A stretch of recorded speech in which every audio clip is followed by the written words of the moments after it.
এইটা back part, এটা হচ্ছে ব্যাক পার্ট। ফ্রন্ট পার্টটা হচ্ছে এক্সটেনশনের মতো আছে। এটা হচ্ছে আমাদের স্লিভসের পোর্শনটা, এটা স্লিভসের পার্টটা।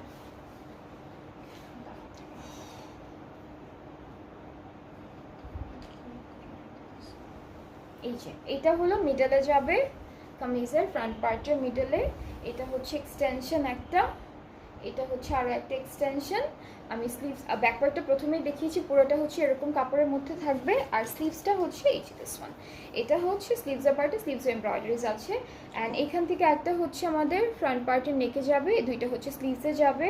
এগুলো ফুল ড্রেসে বসে যাবে সুন্দর সুন্দর করে। এটা আছে, এটা আছে, আর এটা আছে। এরপরে হলো প্যানেল দুপাট্টা দেখবো, যেটা হচ্ছে একদম লাইট একটা পার্পল কালারের মধ্যে থাকবে, শেডেডের মধ্যে। এখানে লাইট পার্পল, নিচে হলো ডার্ক পার্পল। ট্রাউজারটা হচ্ছে ক্যামব্রিক কটন, আর এটার প্রাইসটা হচ্ছে 5500 টাকা।